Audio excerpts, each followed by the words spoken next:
Guide us with wisdom and integrity as we carry out this process. May all discussions be fair, transparent, and directed toward the common good. Bless everyone present and help us work together with professionalism and respect. This we ask in your holy name. Amen.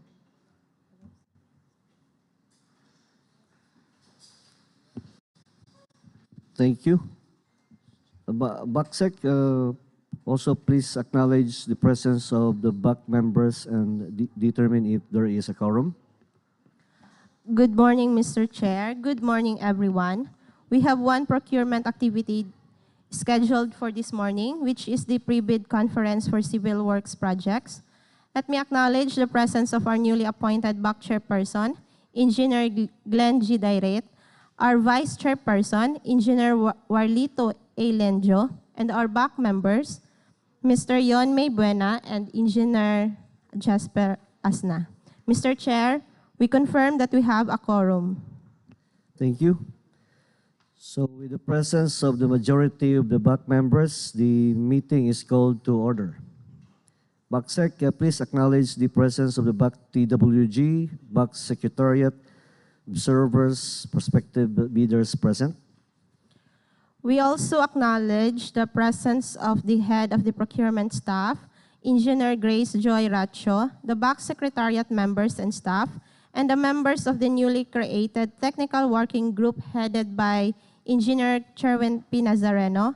We also recognize the presenters from the planning and design section, as well as others concerned with this activity. We have invited our resident auditor, Mr. Joe Yap. Furthermore, letters of invitation were sent via email on April 29, 2026 to the following observers: Attorney Eugene Alfaraz, Regional Coordinator of Crimes and Corruption Watch International; through Mr. Ray Ricostudio, Certified Public Procurement Specialist; also to Engineer Michael Salarda, President of Davao del Norte Comval Constructors Association, Incorporated. We also acknowledge our online viewers, including bidders and observers, who are watching via live stream on our official YouTube channel, DPWH Davao del Norte Procurement LS. Please don't forget to subscribe. Once again, good day and good morning. Thank you. Thank you. The procurement activity this morning is the pre-bid conference for civil works, re-invitation to bid, 26 LC 0001, Magatos Bridge B01852 MN along Tagum-Panabo Circum Road with an ABC of 9,604,000. Then next, 26 LC 0017, construction of multipurpose building, Barangay Hall, Barangay Santa Cruz, New Corella, Davao del Norte, 125.801770 degrees, 7.591973 degrees, with an ABC of 16,830,000. Then the 26 LC 0018, construction of multipurpose building daycare center, Barangay Doña, Andrea, Asuncion, Davao del Norte, 125.758913 degrees, 7.613076 degrees, with an ABC of 9,900,000. And the 26 LC 0021, construction of multipurpose building, Gymnasium, Barangay San Jose, New Corella, Davao del Norte, 125.854603 degrees, 7.575390 degrees, with an ABC of 14,850,000. Then 26 LC 0026, construction of multipurpose building, Barangay Hall, Santa Felomina, Asuncion, Davao del Norte, 125.771433 degrees, 7.624021 degrees, with an ABC of 17,820,000. Then 26 LC 0026, construction of multipurpose building, Barangay Hall, Barangay Mamacao, Kapalong, Davao del Norte, 125.622126 degrees, 7.590973 degrees, with an ABC of 14,850,000. Then the 26 LC 0030, construction of water system, level 2 at Barangay Carcor, New Corella, Davao del Norte, with an ABC of 9,900,000. Next, 26 LC 0031, construction of water system at Barangay Gabuyan, Kapalong, Davao del Norte, with an ABC of 4,950,000.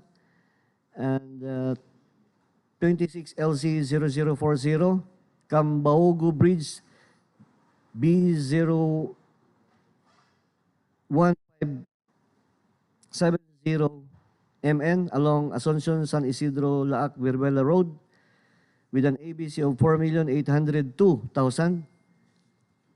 And the last is 26 LC 0041, Ilog Bridge, B00180 MN along Tagum-Panabo Circum Road, with an ABC of 9,604,000. And agenda items, the basic contract data, requirements of bidding documents, including invitation to bid, IB, instruction to bidders, ITB, bid data sheet, BDS, general conditions of contract, GCC, special conditions of contract, SCC, specifications, drawings, bill of quantities, and Philippine bidding related forms. Then C, documents to be submitted by the bidders as specified in section 54.2, IRR of RA 12009. The letter A, technical proposal, financial proposal, criteria and procedure for eligibility check, preliminary examination of bids, detailed evaluation of bids, post-qualification, deliberation recommending award and award. Then 2, questions and comments from bidders and replies of BAC and other representatives of procuring entity, and other matters.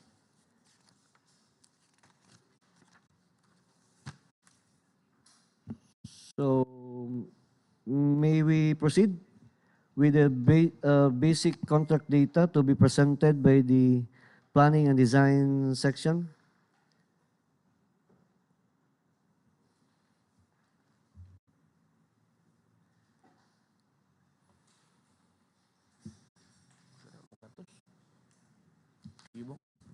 Are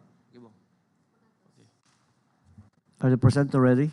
Okay, good morning everyone. Engineer Nazareno. Welcome to our activity today, the pre-bid conference.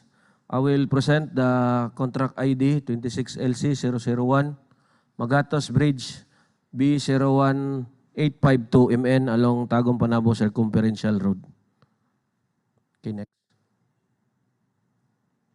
Okay, the allocation is 9,800,000. The EBC is 9,604,000. And the source of fund is FY 2026 GAA. And the duration is 105 calendar days. So this is the scope of works. Part B, other general requirements is the bridge survey and sticking, lump sum 1 and project billboard 3, and then occupational safety and health, and then traffic management, and then mobilization and demobilization. On the earthworks, removal of actual structures, obstruction, or 0.05 meter thick ACP, 571.55 square meter, and surface course, the emulsified asphalt, 786.35 square meter. And on the bituminous concrete surface wearing course, hot laid, 40 mm thick, 160.8 square meter. And bituminous concrete surface binder course, hot laid, 40 mm thick, and 160.8 square meter. And bituminous concrete surface wearing course, hot laid, 50 mm thick, and 464.75 square meter. And part F, the bridge construction, the structural steel painting works, 69.04 square meter, and expansion joint, 20.1 linear meter, and expansion joint, 40 mm gap, compression seal, 62.2, and for the formworks and falls works, it is lump sum, and epoxy injection on crack, 56 linear meter, caulking, 15 linear meter, patching is 17.57 square meter, and protective coating for concrete structures, 52.28 square meter. And part H, miscellaneous structures, the reflectorized thermoplastic pavement markings white, 13.5 square meter. And reflectorized thermoplastic pavement markings yellow, 14.85 square meter. Okay, next. So the project is in Asuncion, Davao del Norte. And this is the project location map. So this is the general plan. The bridge length is 32.5 linear meter. Okay, next. And this is the general elevation of the bridge. So the inner two lanes, this bridge is two-span. It has one pier. The existing bridge is, inner two lanes is RCDG bridge, and on the widened side, both sides is a PCG. Next. So the typical cross-section of the bridge. So the width is 17.85, overall width na siya. Then width of the carriageway is 15.3. The next. So this is the photos for the replacement of longitudinal expansion joint. Okay, next. And also this is the details for the longitudinal expansion joint, which is the CPIC WOSD 50. It is they call this one as a compression seal. Next. So this is the replacement of asphalt overlay. We can see also in the plans the schedule for this asphalt overlay. Next. So the details for the asphalt overlay, 50 mm thick on the inner two lanes. So this is the details for the 50 mm thick and the typical bridge cross-section. Next. So this is the epoxy injection of cracks in the main member. This also reflects in the schedule on the plans. So next. Another for epoxy injection, this is on the deck slab. Next. So another cracks on the abutment 2 main structure.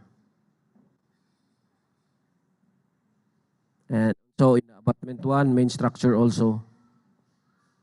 So this one will be used by caulking. When we see caulking, the cracks is above 3 mm wide. Okay, next.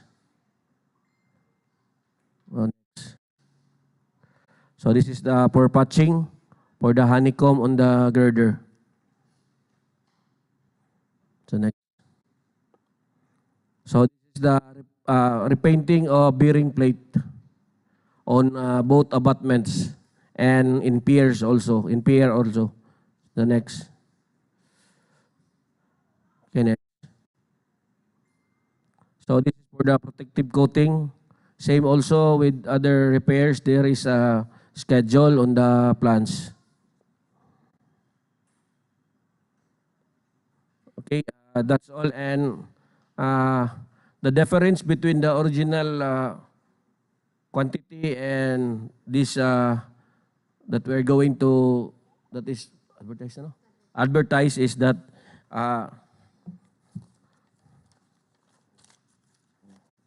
number one, the removal of actual structures, na-shorten siya or ni-decrease siya, and the emulsified asphalt also decrease, and also the asphalt overlay, the decrease in length also, and supposed to be there is also expansion joint finger type in the transverse, but it was removed, and also the shorten of the thermoplastic pavement, both white and yellow. Okay, that's all for Magatos Bridge. Thank you, Engineer Nazareno. Back members, any query regarding the presentation? Implementing unit, any query regarding the presentation? Good morning, everyone. Good morning, Mr. Chair. Mr. Chair, mag-query lang unta ko about katong mga changes. Mo to siya ang na-post na, Sir Taying, no? Yes po. So wala na tayo possible SBB. Okay. That's all po, Mr. Chair. So, Baksec, any query regarding the presentation? None, Mr. Chair. Okay. Engineer Nazareno, gamay lang. I-scrape pa na to ang old na asphalt? Dili na. Oh, na-removal. Scrape. Ay, So, ang iyang transition is covered naman siya sa approach, no? Oo. Abot siya. Okay. So there ang removal of actual structures and asphalt point. Then any idea how pila ka PSI ang atong injection sa ilalom?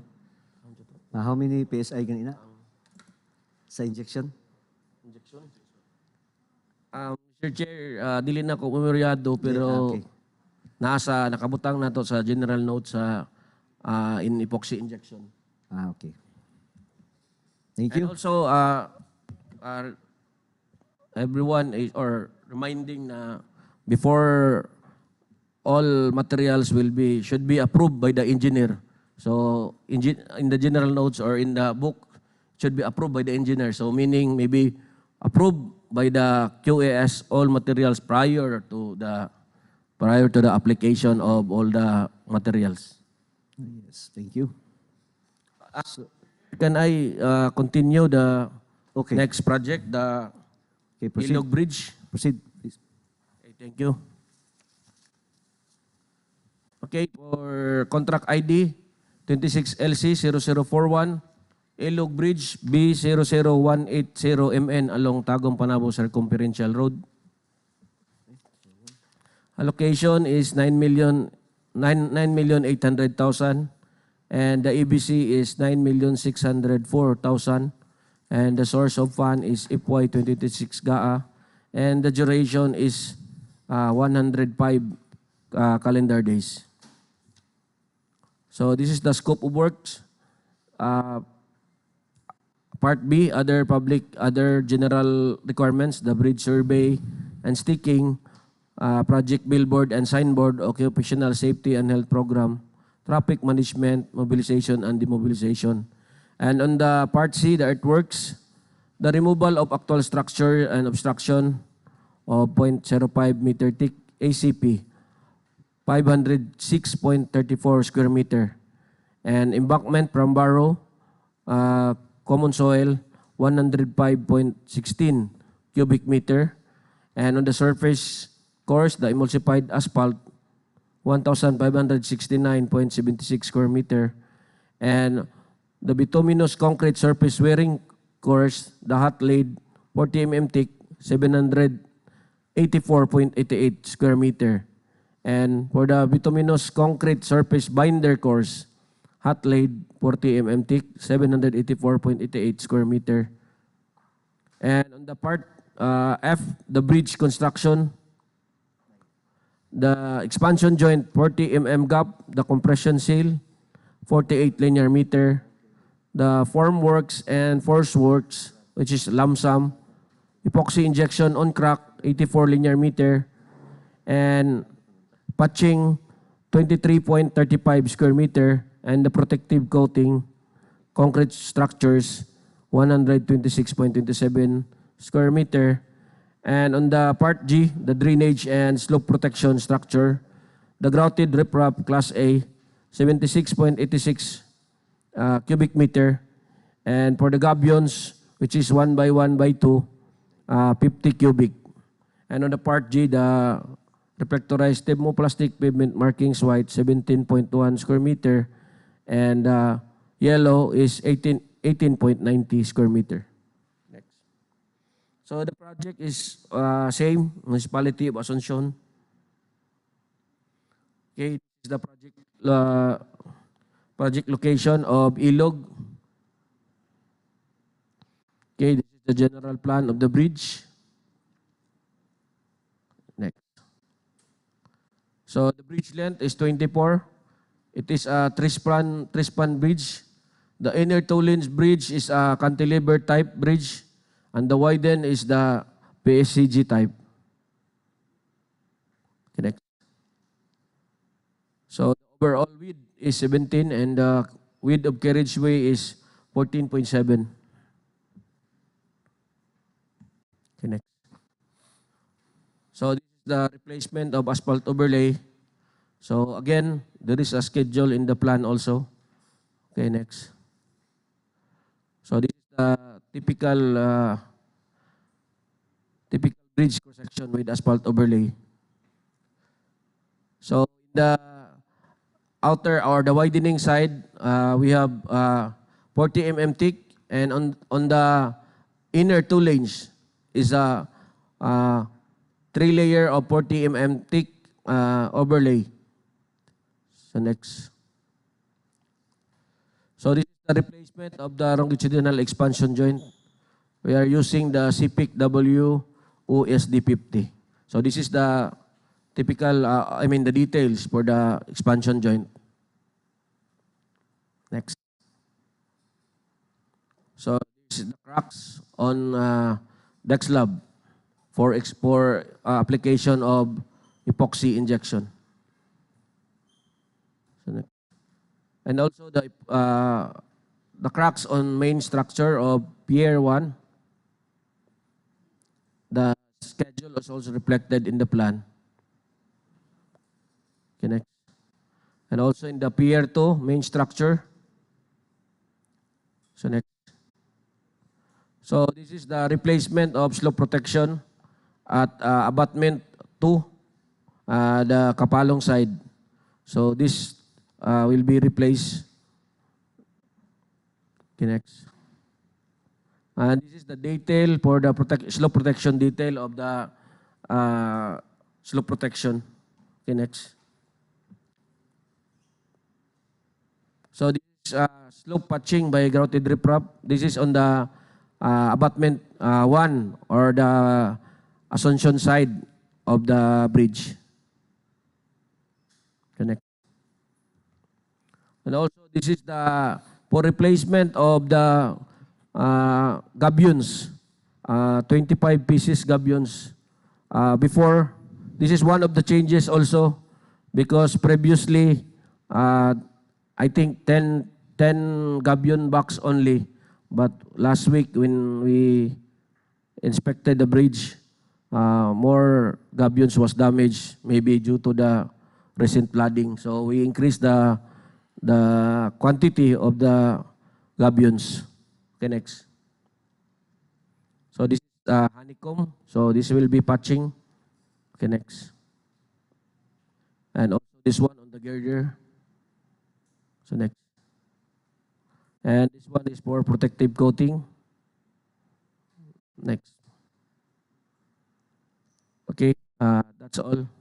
Thank you. And also for this Ilog Bridge, the item of removal of structures and obstruction is decreased, and emulsified asphalt is also decreased, and bituminous concrete 40 mm thick decrease, and the binder course also decrease, and the 50 mm thick also decrease, and also in the gabions it was increased, and both thermoplastic pavement markings is decreased due to the rental and increase of fuels. Okay, that's all. Thank you. General Nazareno. So let's ano pa ba? Back members, any query regarding the presentation? Implementing unit, any query? None, Mr. Chair. Backsec, any query regarding the presentation? None, Mr. Chair. Okay, so let's proceed to the next presenter.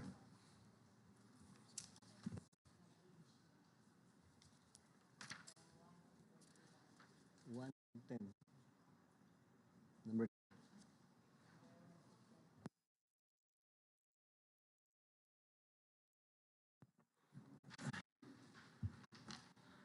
Good morning, everyone, and good morning, Mr. Chair. I am Joshua Bocales, and I'm going to present the project with a contract ID 26LC0017, contract name, construction of multi-purpose building, Barangay Hall, Barangay Santa Cruz, New Corella, Davao del Norte, 125.80177 degrees, 7.59 1970 degrees with an ABC of 16,830,000.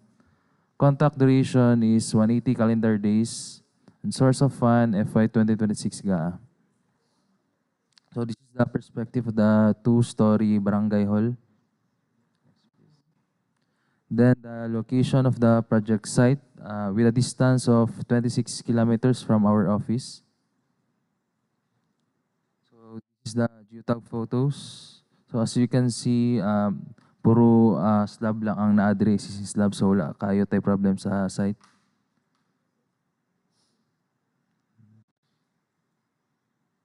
Then the site validation was conducted on August 19, 2025. So this is the site development plan of the proposed two-story barangay hall with concrete canal with steel grating. Then the floor plan of the barangay hall, we have on the ground floor we have offices, and the second floor we have conference room. Then truss detail, so sa top and bottom chord we use 75 mm by 75 mm by 8 mm. Double angle, and the web member, single angle, 50 by 50 by 8 mm. So as per proof of ownership, sir, nag-request mi og letter for the proof of ownership sa Barangay Santa Cruz. Then ang respond lang suma is on process pa ang proof of ownership, pero nasa DNR na po ang for release na po.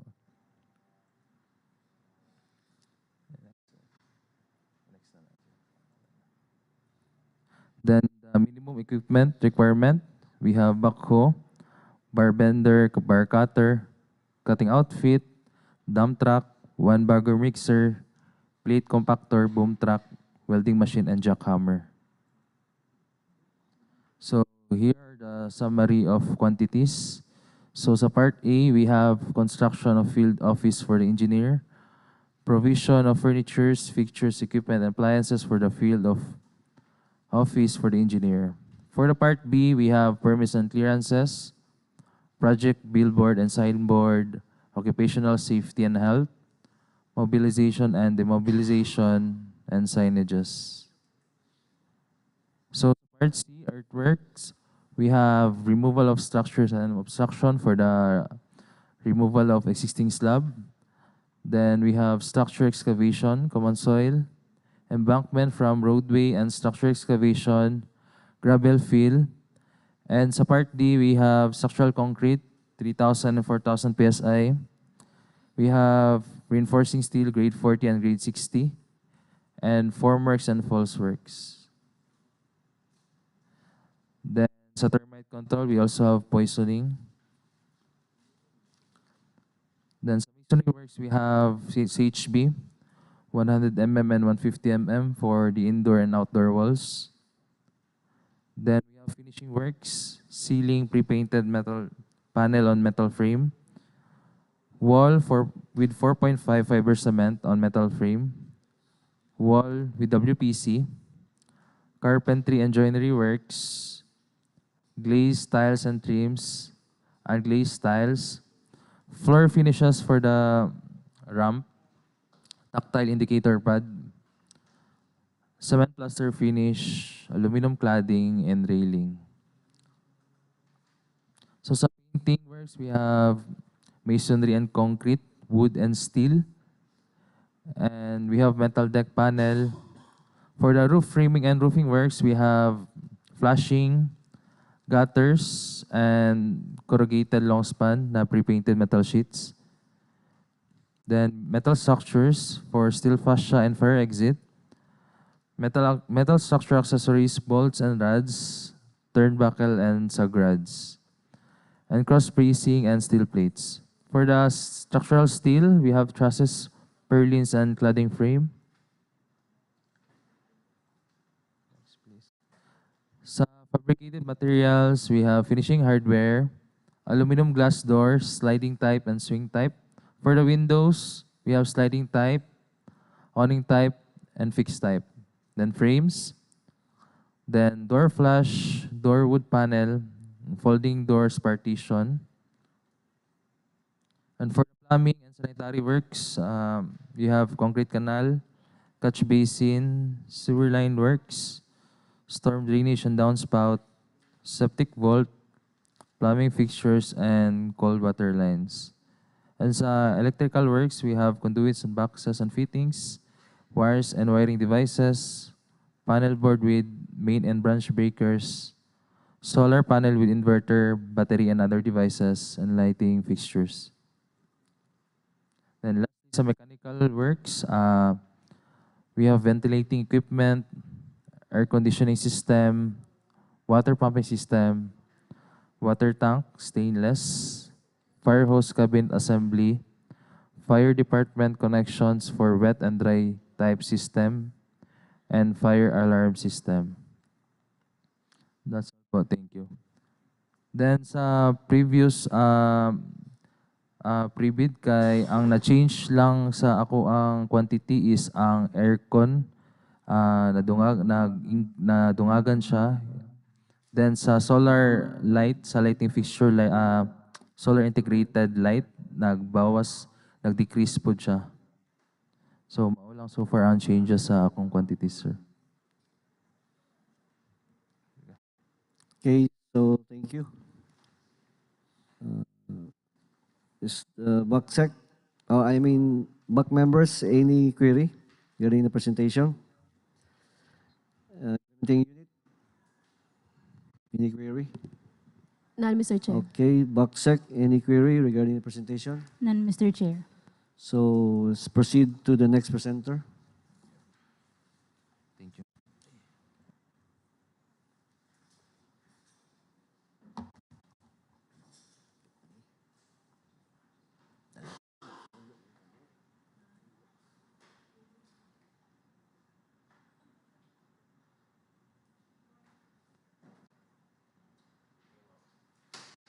Good morning, everyone. Good morning, Mr. Chair. I am Clara Galera from Planning and Design Section, and I will present the project with the contract ID 26LC0018. Contract name, construction of multipurpose building, daycare center, Barangay Doña Andrea, Asuncion, Davao del Norte, 125.758913 degrees, 7.613076 degrees. with an ABC of 9,900,000, contract duration of 120 calendar days, source of fund FY 2026 GAA. So this is the perspective of the daycare center. Next. This is the location map of the project site, approximately 29 kilometers from our office. These are the geotagged photos. Shown are the existing barangay health station and ALS building to be demolished. Next. So this is the site validation sheet conducted last September 23, 2025. This is the proof of ownership certificate of land title. So the barangay had already secured the demolition permit for the barangay health station and the ALS building. Next. So this is the site development plan of the proposed daycare center. Next. Next. And the daycare center have a concrete canal with steel grating. So this is the floor plan composed of the lecture area, feeding area, outdoor kitchen, waiting area, play area, storage area, and CR for male and female. This is the front elevation, elevated 1.8 meters from the natural ground line.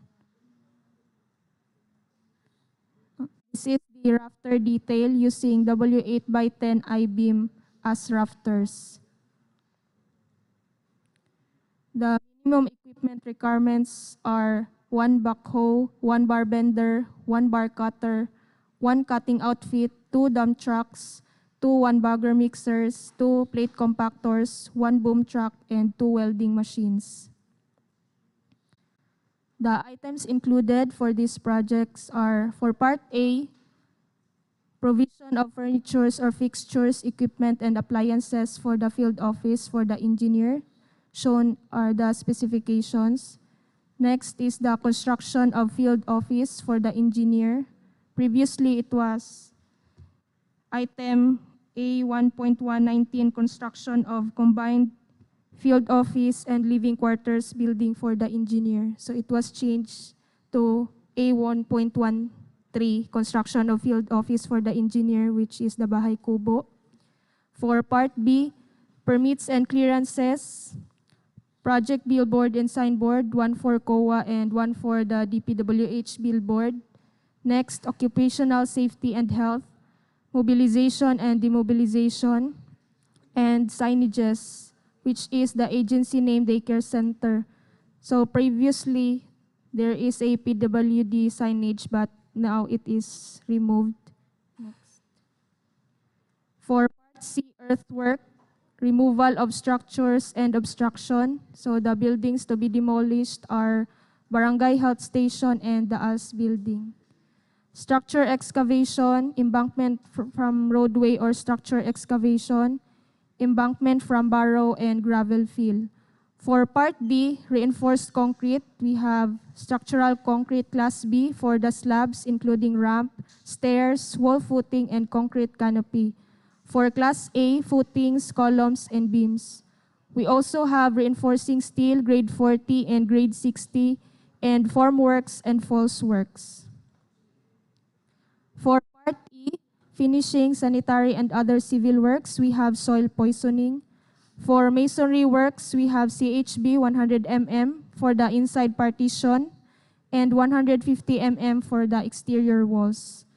For the finishing works, we have glazed tiles and trims, unglazed tiles, floor finishes, stack tiles for the ramp, cement plaster finish, decorative stone for the facade, and WPC plastic for the facade. For item carpentry and joinery works, previously there is a cabinet for the kitchen, but now it is removed. Next is ceiling, pre-painted metal panel on metal frame, reflective insulation, and railings. For painting works, we have painting works for masonry or concrete, wood, and steel. For the roof framing and roofing works, we have fabricated metal roofing accessory for the flashing and gutters. We also have pre-painted metal sheets, corrugated long span, metal structure for the frame for gutter and flashing, structural steel I-beam for the rafters, and structural steel purlins. We also have metal structure accessories for the bolts and rods, turnbuckle, cross bracing, steel plates, and sag rods. For the fabricated materials, we have frames, flush door for the storage room and CR for the mail, wood panel door for the exit, hollow steel door for the CR, window grills for all the windows, aluminum framed glass door swing type for the entrance and feeding room, sliding window for the lecture room and feeding room, awning window for the waiting area, feeding room, CR, and storage room, and fixed glass windows or walls at the entrance, play area, feeding area, and transom, and finishing hardware. We also have complete plumbing and sanitary works. We have sewer line works, cold water lines, storm drainage and downspout, plumbing fixtures, septic vault, and concrete canal with steel grating.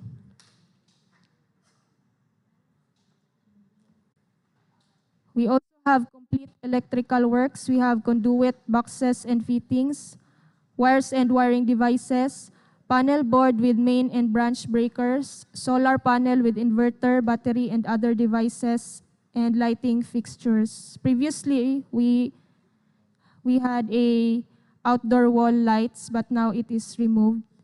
And we also have mechanical works, air conditioning system for the lecture area, feeding area, and play area. We also have water tank with a capacity of 500 gallons, stand type with concrete platform, fire extinguisher, and fire alarm system. That's all. Thank you.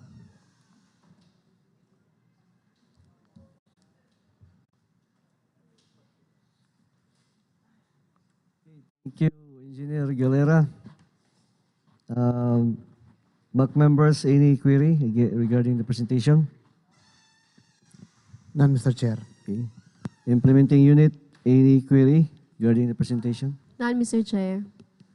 BACSEC, any query?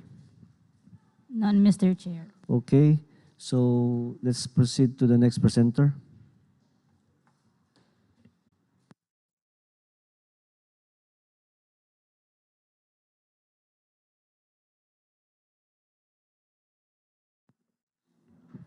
Okay, good morning, Mr. Chair. Good morning, everyone. For the contract ID 26LC0021, which is construction of multipurpose building, Gymnasium, Barangay San Jose, New Corella, Davao del Norte, with an ABC of 14,850,000 and a contract duration of 180 calendar days under FY 2026 GAA. This is our perspective. Gym with bleacher and also stage. For the site development plan, so on the right side no, makita nato ang existing IP building, old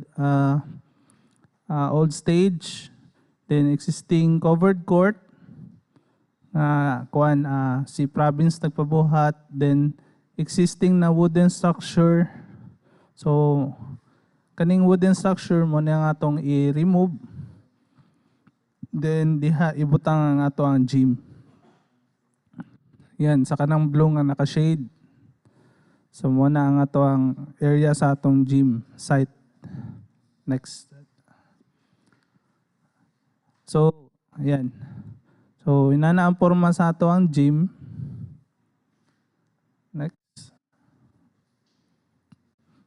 For the additional information na slow protection sa tumoy dito sa may may IP building na dapit.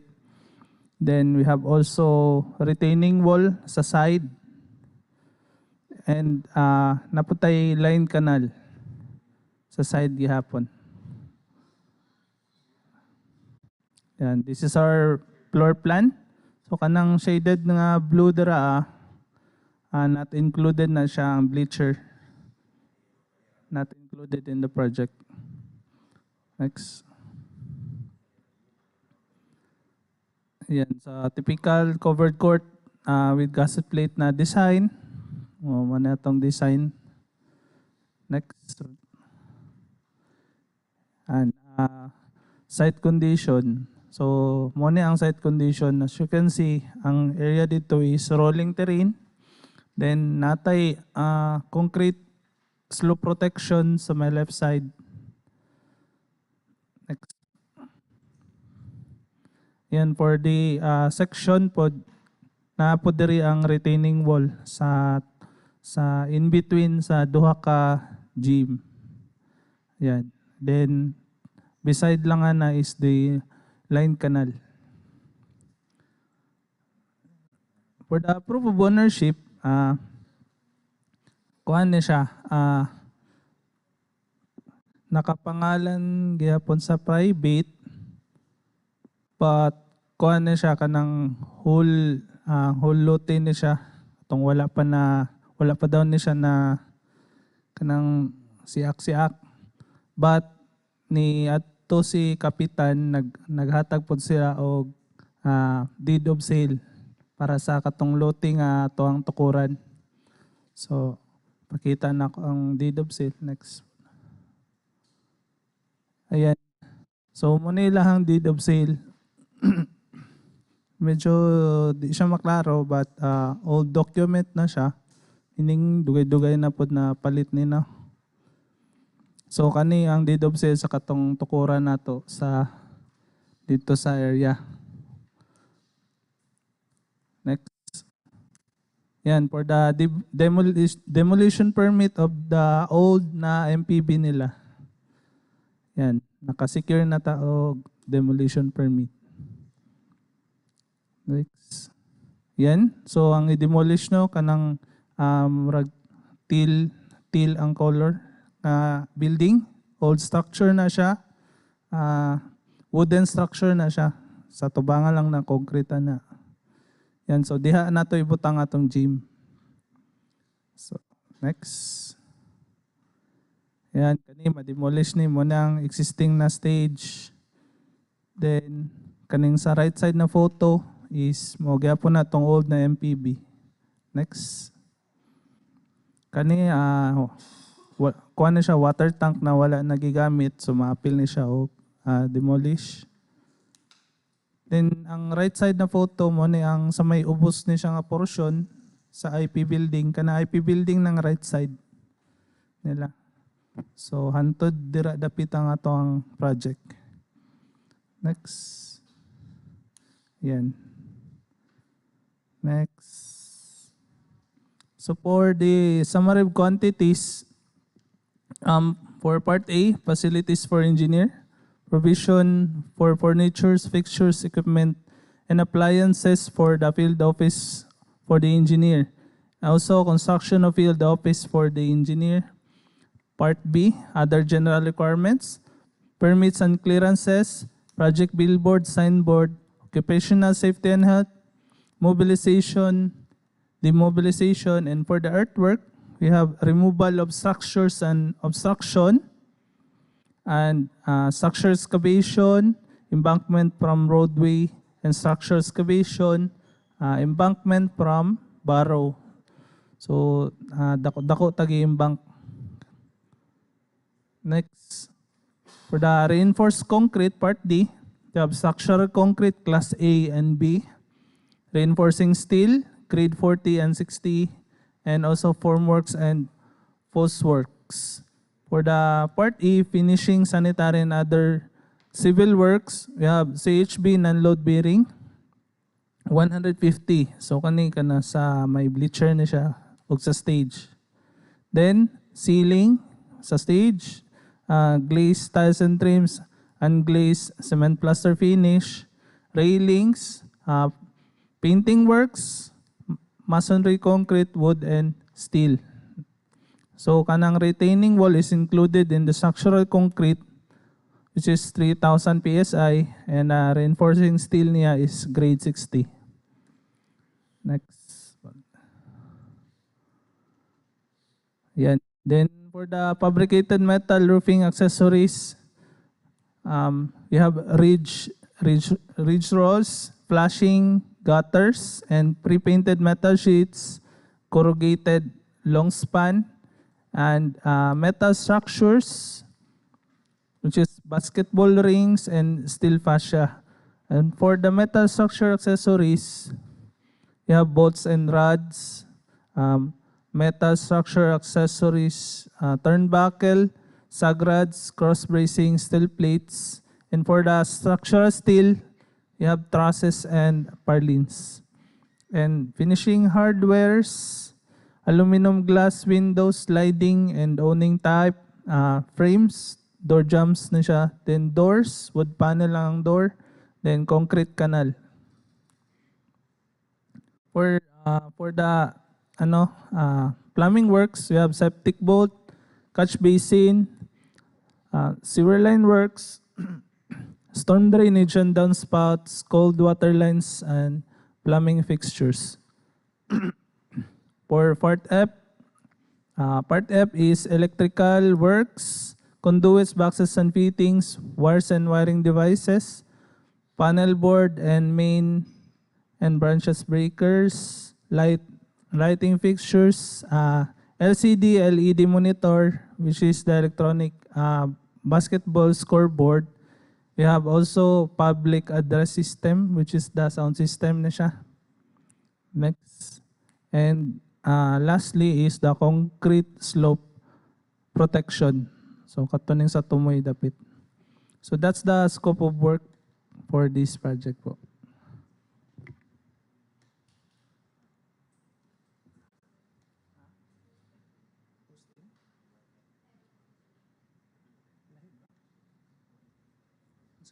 Sige lang. Kuhan lang sa.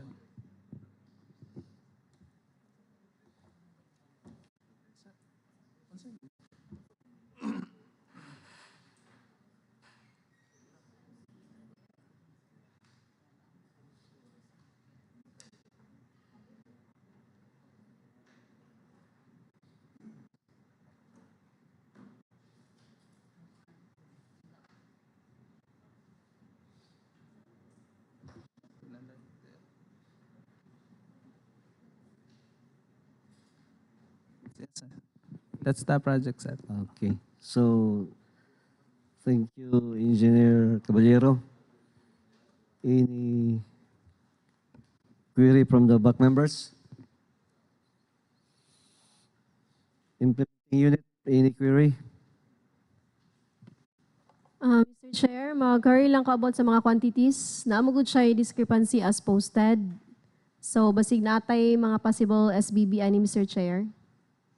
Okay. Okay, noted ma'am. Ako lang i-check ma'am kung unsa tong mga kwan. Okay po. Sige sir, hand copy. Thank you. So,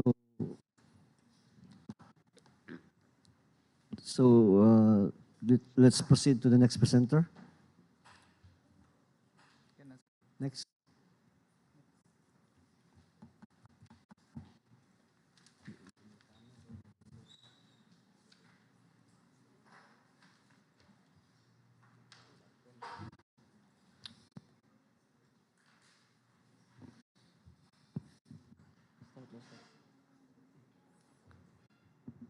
So, good morning everyone. Good morning Mr. Chair. I am Rensmore L. Rosalinda from Planning Section. I am here to present the contract ID 26LC0023 with the contract name of Construction of Multipurpose Building, Barangay Hall at Santa Felomina, Asuncion, Davao del Norte, with an ABC of 17,820,000,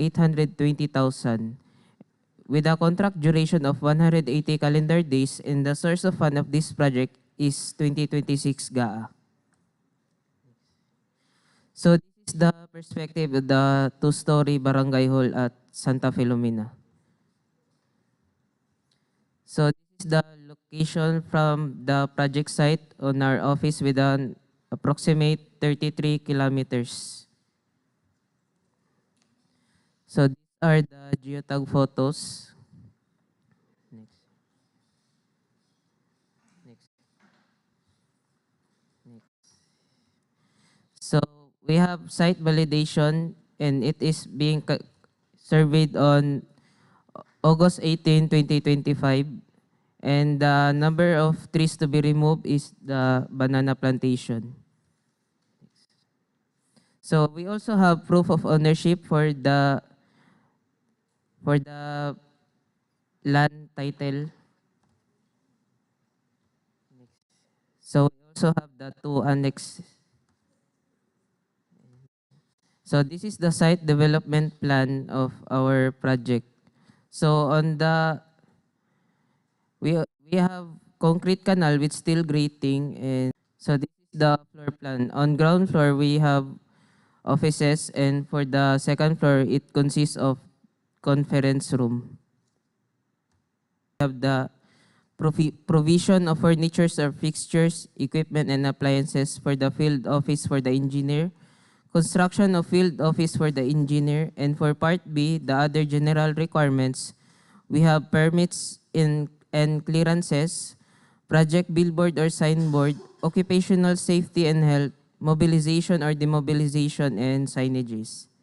And for part C, we have earthwork, the clearing and grabbing for the banana plantation, structure excavation for common soil, embankment from roadway or structure excavation for common soil, and gravel fill. And for part D, we have the reinforced concrete. We have structural concrete class B and class A, reinforcing steel, deform, grade 40 and 60, formworks, and false works. And for part E, we have finishing, sanitary, and other civil works. We have soil poisoning, CHB with 100 mm and 150 mm thickness, glazed tiles and trims, unglazed tiles, cement plaster finish, ceiling, repainted metal panel on metal frame, carpentry and joinery works. It is the PVC ceiling panels on metal frame. We also have wall with 4.5 mm thickness fiber cement on metal frame. We have WPC panel for outdoor walls, aluminum cladding, folding doors or partition, railings, painting works for masonry, concrete, wood, and steel. We also have metal deck panel, fabricated metal roofing accessory, the flashing, gutters, pre-painted metal sheets, metal structures such as steel fascia and for fire exit stairs, structural steel trusses, purlins, and cladding frame. We also have metal structure accessories, bolts and rods, turnbuckle, cross bracing, steel plates, and sagrods. Also frames, doors for flush door, wood panel, and swing type door. We also have sliding type door, sliding type window, fixed type window, awning type window, and also finishing hardware, sewer line works, cold water lines, storm drainage and downspout, plumbing fixtures, septic vault or tank. It is made up of concrete or CHB, catch basin, and concrete canal. And for part F, we have electrical works, the conduit, boxes and fittings, wires and wiring devices, panel board with main, branch, and breakers, solar panel with inverter, battery, and other devices, and lighting fixtures. And for part G, we have the mechanical works. First is the ventilating equipment, water pumping system, water tank, fire alarm system, fire hose cabinet assembly, fire department connections for wet and dry type system, and air conditioning system. That's conclude my presentation, Mr. Chair. Thank you. Any query from back members?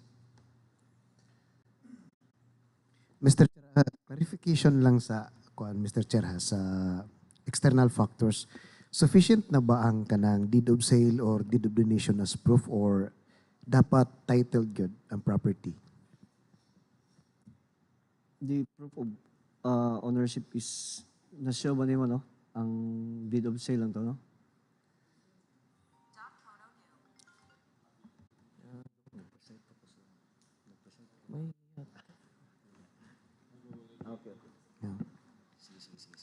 Unsa ba inyong ruling ana mo suffice na ba na siya ang kwan? Sufficient na ba siya to support the project or kwan yun na siya? Proof siya, sir, nga naka-transfer na sa barangay ang kuan, yuta. Transferred lang pero the exact proof gyud sa basta mangisgot og ownership man good, technically speaking is that certificate of land title. So dili siya okay ra na siya mo kuan na siya ma-proceed ingani. Yes, sir. Okay. So including the deed of sale, ana ba Mr. Chair? Okay. Thank you.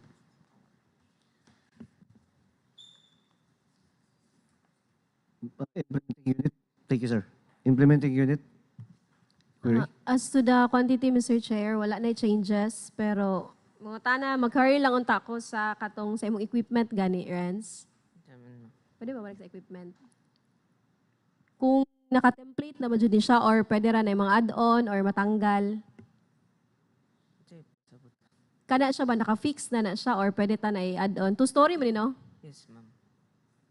Wala mong goy pamcrete, Mr. Chair ba?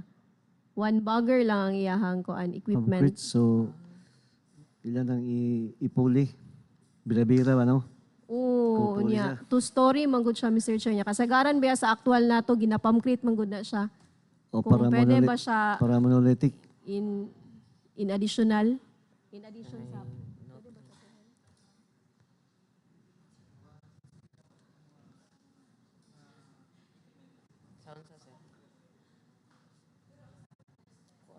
Tama man. Mixer. So ang iyang sir, engineer. So ang mode sa iyang pagbuhos isaka ang one bagger mixer sa taas. Then isaka ang ano ba? Yes, sir. Ang mga aggregates, ano? Yes, yes.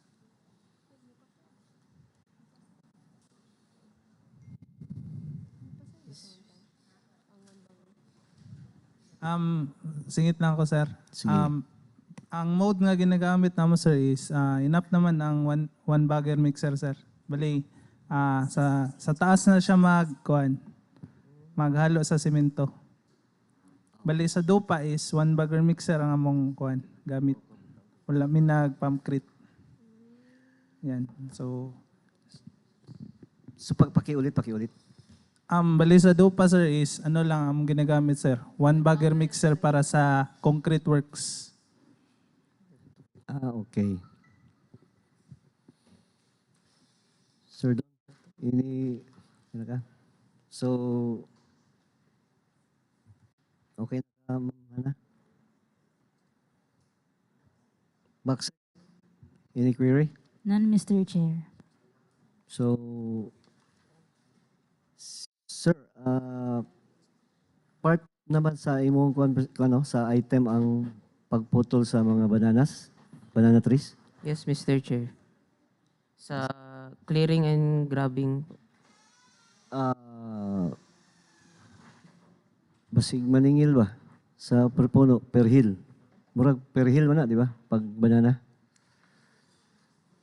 Ang ihap na is per hill eh. Kay nagabunga ba siya? Nagabunga kanang plantation existing na siya, no? Yes, sir. Or abandoned? Existing, Mr. Chair. Okay. Asa man Kadaba, no?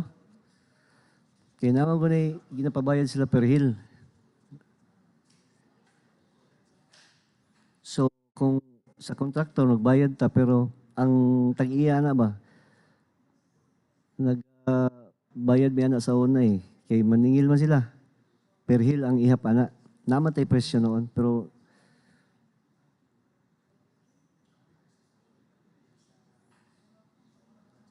mo to nabatay budget sa pagputol ana kay siyempre ang tag-iya ana nagbunga ra ba oh?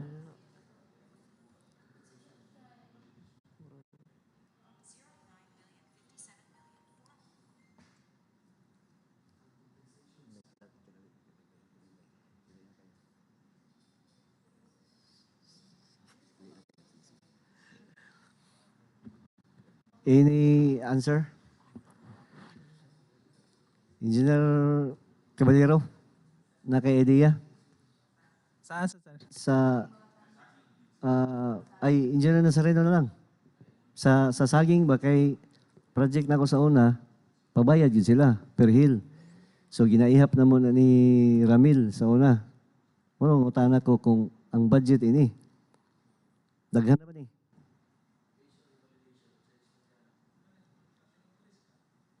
Okay, supposed to be, dili lang ko i-miss ko na, our DE instructed that this is pre-bid, so dili na siya kutihon. Pero, clearing man, so need man ako i-question.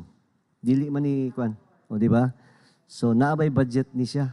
Kung mo proceed na biya ta, no? Hapit na ta. Kung naabay budget ang kwan ini, ang pagbayad nato sa saging sa tag-iya. Ano? Mr. Chair, mao na siya ang muraog, kung balikan ako kung concern ganiha, di ba ang reference nato sa ownership is deed of donation, Mr. Chair. So kung donated na ni siya sa barangay, Na di ba? Oh, Barangay Santa Felomina. So donated na siya. I think it is right to assume that this is already a government property na. So, kung government property na, kung private individual ang nag-cultivate diha, I think the barangay has the right to disperse somehow sa tawag na kanang pag-scroach nila sa area. If that's the case, compensation is unnecessary in removing those plantation. But kana lang, kung malagi na ato akong concern, kung kini siya nga supporting document na to, sufficient na ba ni siya to have that claim? Kay dili o pagani na to, kung maliban na lang kung naa sila itubag sa compensation nga issue diriya karon. Kato lang, Mr. Chair. Okay, thank you, sir. Bali, engineer, during validation, unsay say nila sa mga saging? Simple naman pero unsay say nila sa mga puno nga saging? kuan sir, mag-remove og banana plantation. Adi, okay lang sila nga pag kuan, diretso na putol ta, ana. Kay, as mentioned, donated na, kay so, kana lang, simple lang to nga kuan, kay concern lang ko during implementation man good. No, ano ba? Sige, ikuan lang na siya. I-plaster lang na to ha. Kay once nga naana sa construction, wala na. Nanang bola sa mua. So, ginaklaro na to sa before we execute the project. Ano ba? Although na-process na nga kung ang sa deed of donation, pero kala lagi. Kaya makita mo gud siya nga productive ang ang fruit kan siya. Naa siya bungay. Oh, okay lang. Okay lang sila. Motong gina-query nako. Okay, so Excuse me, Mr. Chair. Okay. Allow me clarification. Permission to speak, Mr. Chair, Thank- since I was in the site during the validation, sir. okay. Since the donee, sir, was the barangay chairman, Mhm. there was no talk about compensation about the banana plantation. Mo na ako ipakutana. So we assume na Pero na-discuss ninyo about the compensation? No, sir. No, pero assuming? So, But the chairman, sir, upon locating the site of the building, it was a banana plantation, and there was no, she did not inquire if, you brought out the issue about the how to cut. Okay.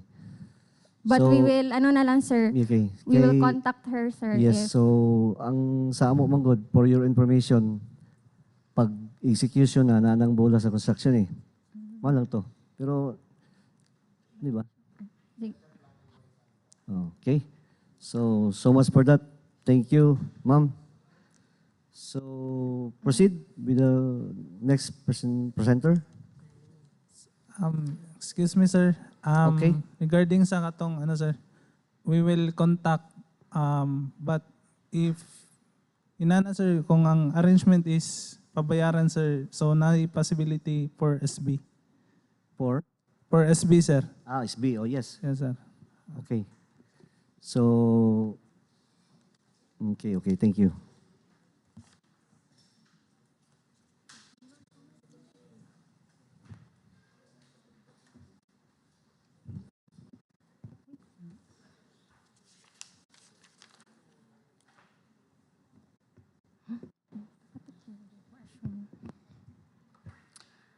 Good morning, Mr. Chair. Good morning, everyone. For the contract ID 26LC0027, I'll be presenting with a contract name, Construction of Multipurpose Building, Barangay Hall, Barangay Mamacao, Kapalong, Davao del Norte, an ABC of 14,850,000, and contract duration of 150 calendar days under FY 2026 GAA. So this is the location map, approximately away from our DPWH office. It is about 34 kilometers. And these are the geotag photos. So the area is already embanked with, as we can see in the picture. So that is the building that is the area of the building to be constructed. So naka-elevate na po siya.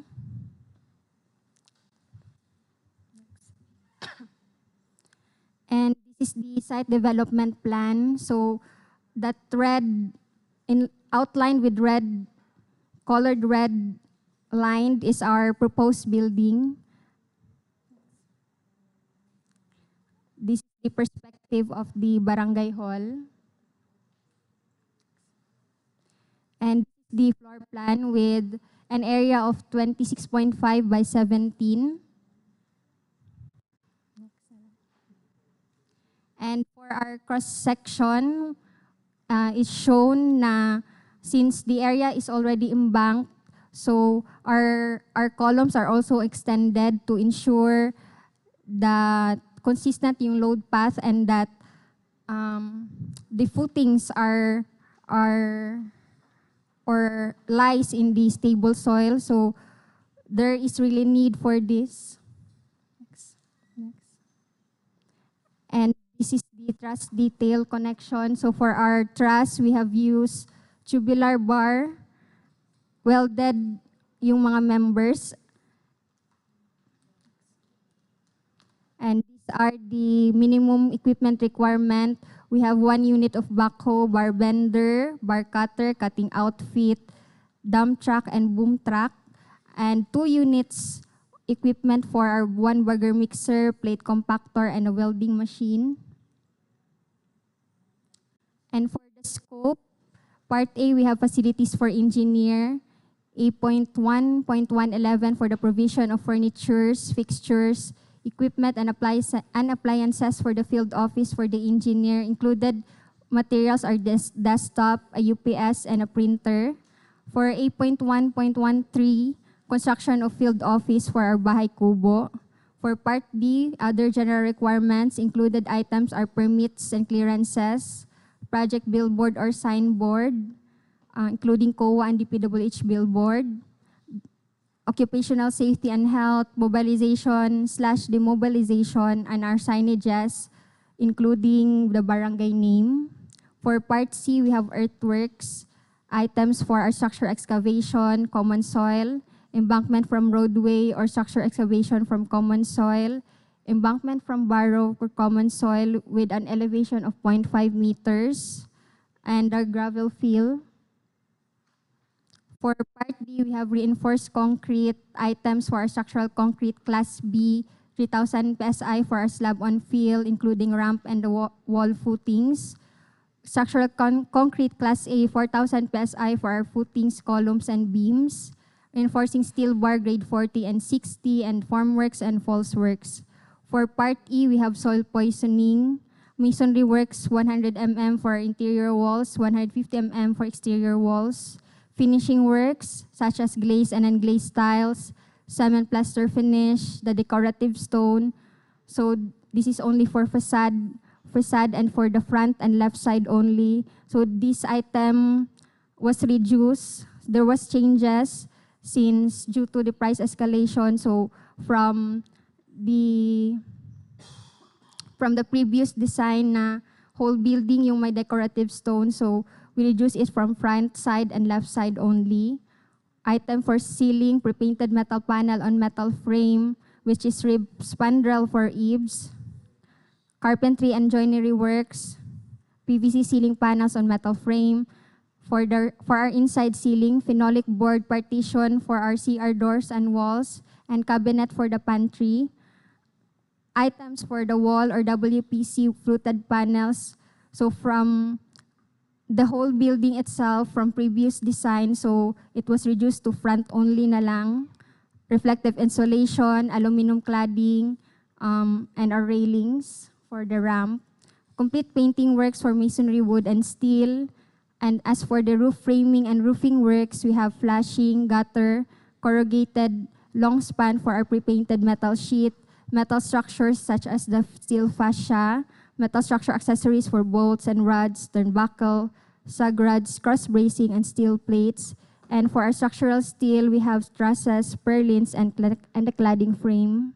For fabricated materials, we have finishing hardware, aluminum frame glass door, swing type, aluminum glass windows, which are sliding, owning, and fixed type, and items for our frames, doors, which is wood panel, and the roll-up doors for our storage room.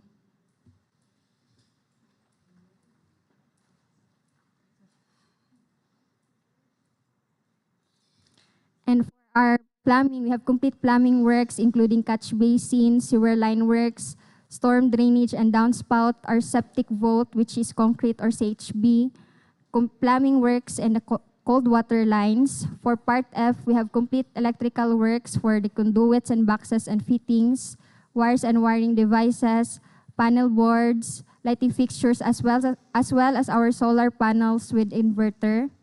For Part G, we have mechanical works, including ventilating equipment for our exhaust fans, air conditioning system, package or split type, water tank which is stainless, including ang kaniyang concrete platform, fire extinguisher, and a fire alarm system. And as for the proof of ownership, we have received a deed of donation for this project.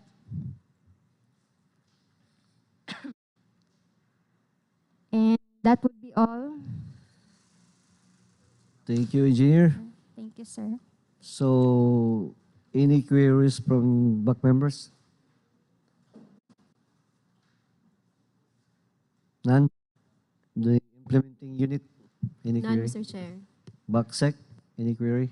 None, Mr. Chair. So, let's proceed to the next presenter.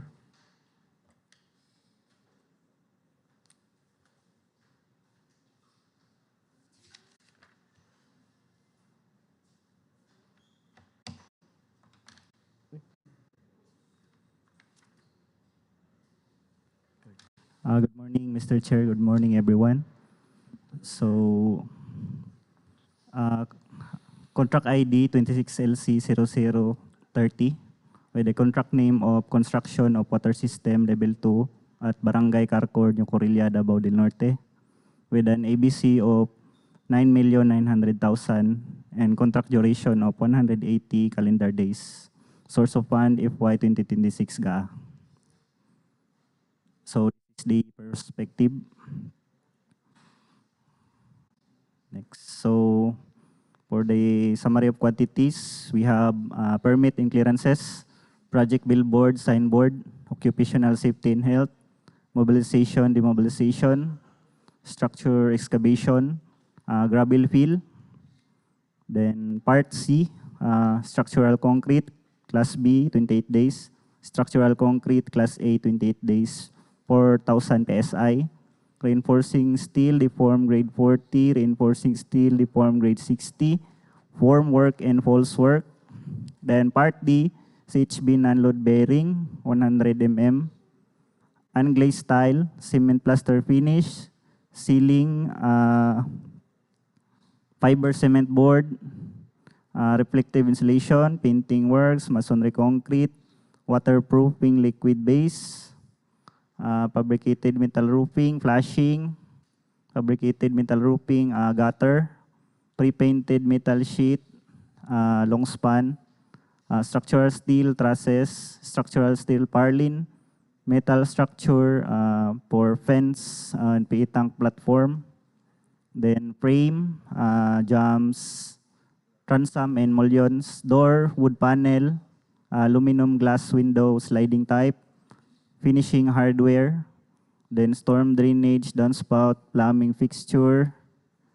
Then part E, conduit boxes, fittings, wire and wiring devices, panel board, main branch breaker, solar panel with inverter, battery, and other devices.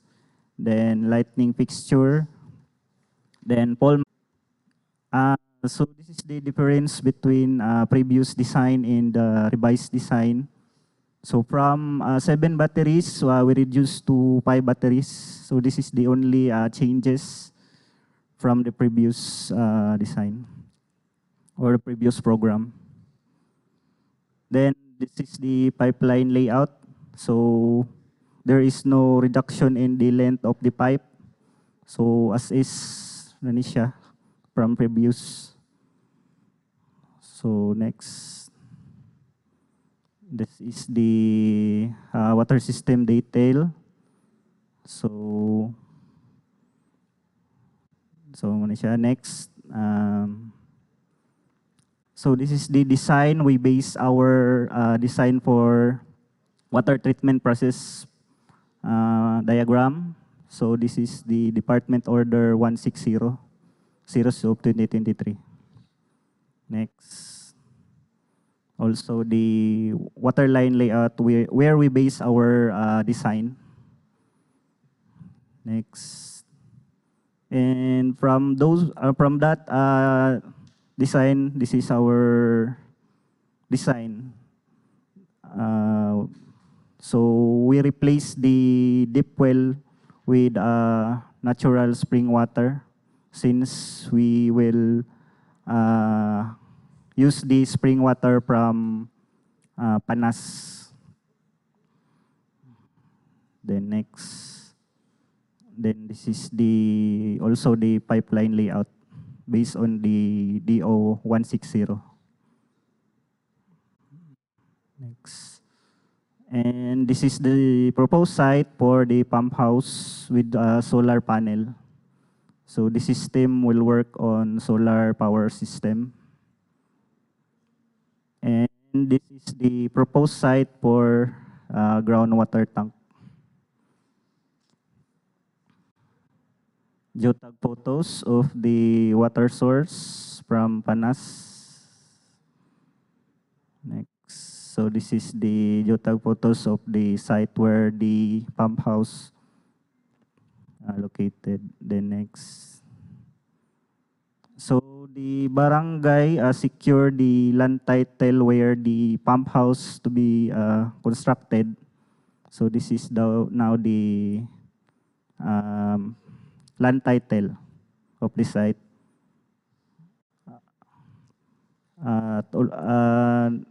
Inform lang ako po na kulang pa po sila sa katong site para sa tukuran sa groundwater tank. I-donate tayo pa po daw to. And this is certification. So that's all po. Thank you.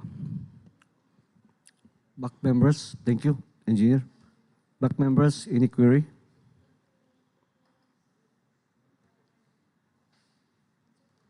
None.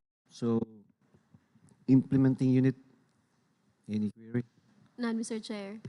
Backsec, any query? None, Mr. Chair. So, sir, katong last ni mo nga gisulti, sir, katong tukuran sa... Tukuran sa groundwater tank, sir. Oo. Unsa siya? Wala pa nila na mag-process ang deed of donation. So, since i-donate tayo pa man nga area. What if ang na-secure lang nila nga nahatag katong sa barangay site. Kato pa lang ilang na-provide. So kung mag-start na ta, kita katandog. Gina-follow up na po namo, sir, kung unsa na po yung status ato, sir. Sige. So, yeah, kato lang, Mr. Chair, no, mas may ma-confirm na to kung unsay chance nga ma-donate gyud.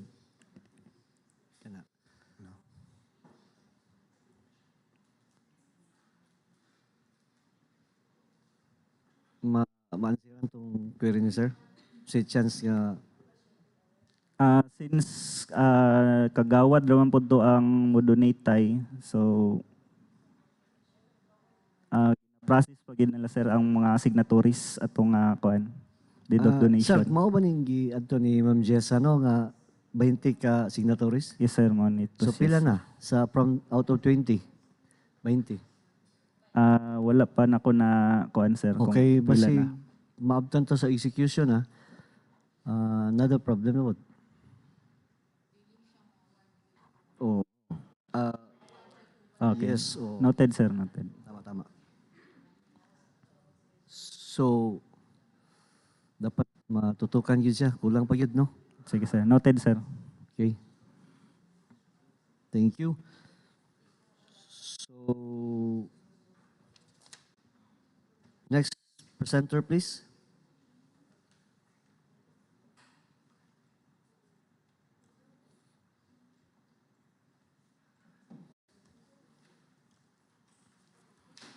So next project with the contract ID of 26LC0031 with the contract name of construction of water system Barangay Gabuyan, Kapalong, Davao del Norte with an ABC of 4,950,000, contract duration of 90 calendar days, and then source of fund FY 2026 GAA. Next, sir. This is the perspective. Next. So, summary of quantities. Part A, permitting clearances, project billboard, signboard, occupational safety and health, mobilization, demobilization, structure excavation, gravel fill. Part C, structural concrete, Class B, 28 days, structural concrete, Class A, 28 days, 4,000 PSI. Reinforcing steel, grade 40, reinforcing steel, grade 60, formwork and false work. Part D, CHB non-load bearing, 100 mm.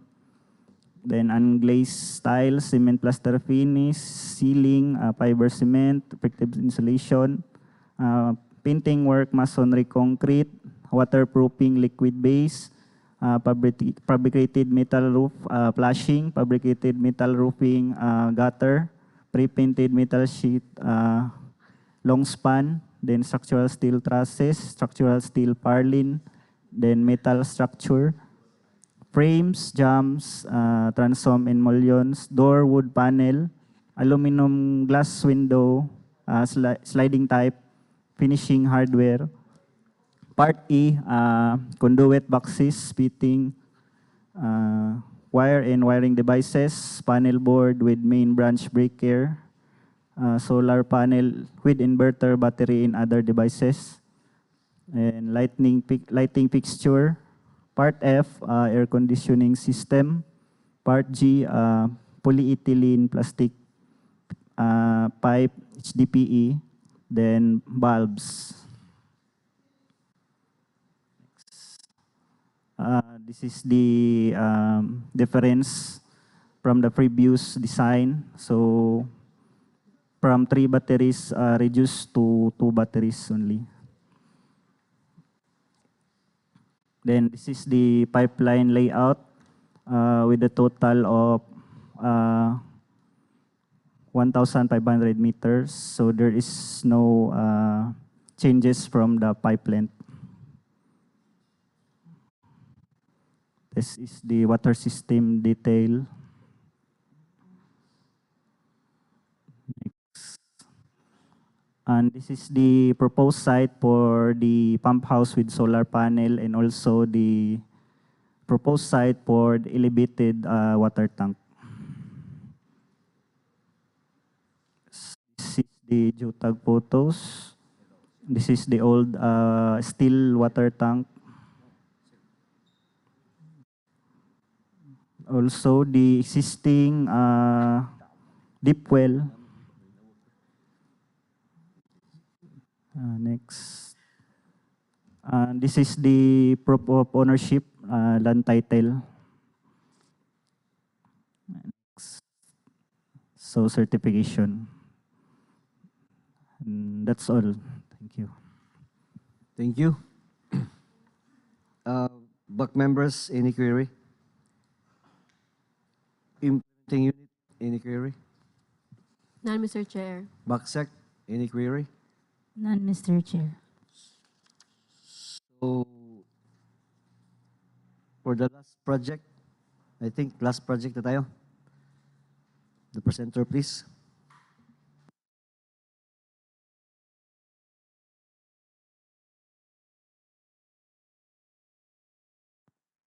Good morning, Mr. Chair. Good morning, everyone. For contract ID 26LC0040, Cambago Bridge B01570MN along Asuncion San Isidro Lacberuela Road.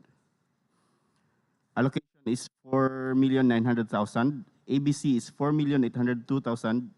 Source of fund is FY 2026 GAA, and duration is 91 calendar days. Scope of works: removal of damaged structures, replacement of abutments, slope protection, and shoring and cribbing. Next slide. For the location of the project, it is in the municipality of Asuncion. This is the Cambago Bridge. This is the general plan for the Cambago Bridge. Next slide, please.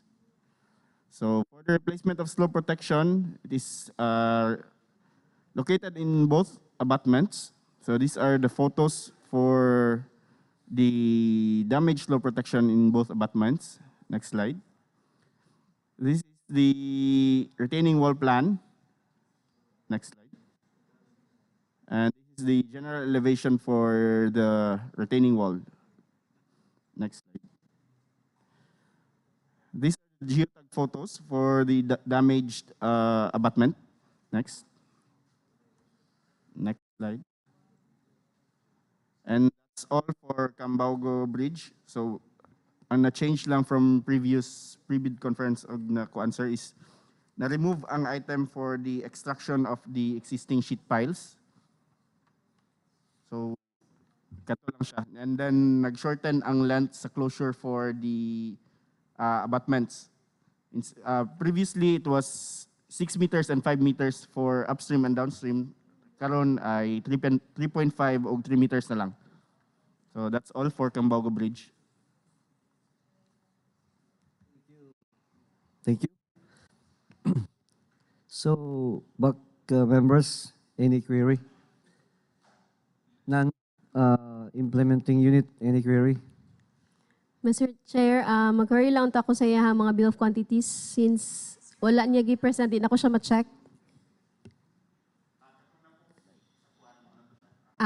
Okay. No changes na siya. Sige po. Noted, Mr. Chair.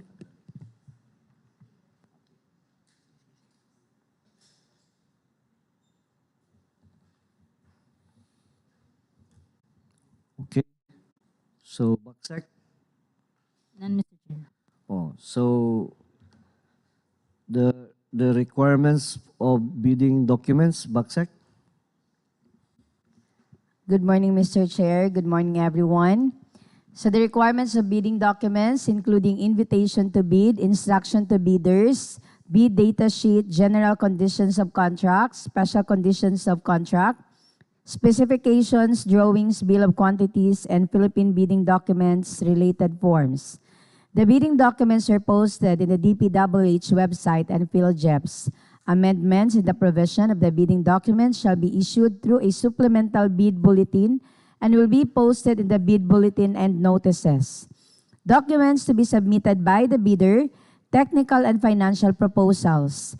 Bids must be duly received by the procuring entities back at Kilometer 48, Barangay Canucutan, Tagum City, Davao del Norte for manual submission, or at electronic bids _ Davao del Norte at dpwh.gov.ph for electronic submission. Bidders should only select one mode of submission, either manual or electronic. For electronic submission, prior to the deadline of submission of bids, the prospective bidder shall send an email attaching the copy of the official receipt of purchase of bidding documents in portable document file or PDF format. Only the electronic bids of bidders who have successfully submitted an electronic official receipt shall be accepted. Prospective bidders shall prepare their bids in 2 file folders in appropriate documents and file format, each for the technical and financial components. Only during the actual opening of bids shall the bidder disclose the passwords for his electronic bid. This can be done by the bidder's authorized representative verbally in person, through phone call, online platforms, or through writing. For joint venture, the format of pickup ID to be used by the bidder in naming their file shall be the pickup ID of the lead member. The step-by-step detailed procedure of electronic submission is stipulated in the bidding documents clause 22 and in Department Order number 87 series of 2020. Also included in the department order are the steps for the modification of an electronic bid, non-participation in the bidding, withdrawal of electronic bid, and proper email subject and the file name for each file to be submitted to designated email address. For the technical proposal, PhilJEP Certificate of Registration Platinum Membership in accordance with Section 20 of the IRR. Pickup license and registration in case of joint venture. Statement of all its ongoing government and private contracts, including contracts awarded but not yet started, if any, whether similar or not similar in nature and complexity to the contract to be bid. Statement of the bidder's SLCC or single largest completed contract in accordance with ITB Clause 5-5. The single largest completed contract or SLCC shall be supported by an owner's certificate of final acceptance issued by the project owner other than the contractor, or a final rating of at least satisfactory in the CPES or a similar performance and monitoring system. In case of contracts with the private sector, an equivalent document shall be submitted. The net financial contracting capacity or NFCC computation in accordance with ITB Clause 5-6. Joint venture agreement if applicable, which requires special pickup license and registration with percentage of the two contractors. The bid security in prescribed form, amount, and validity period. The bidder at its option shall submit a bid security in the form of a bid securing declaration or any of the following. The amount of not less than 2% of ABC bid securities in cash. The amount of not less than 2% of ABC bid securities in cashier's check. The amount of not less than 2% of ABC bid securities in manager's check. And the amount of not less than 5% of ABC if surety bond. In case of extension of bid validity and bid security validity period of bids, should it become necessary to extend the validity of the bids and the bid securities beyond 120 calendar days, the procuring entity concerned shall request in writing all those who submitted bids for such extension before the expiration date, therefore. Any discrepancy in the amount, even a centavo means non-compliant. Project requirements which shall include the following: organizational chart of the personnel to be deployed for the procurement project to be bid, list of contractors' personnel, example, project manager, project engineers, materials engineers, and foremen, to be assigned to the procurement project to be bid.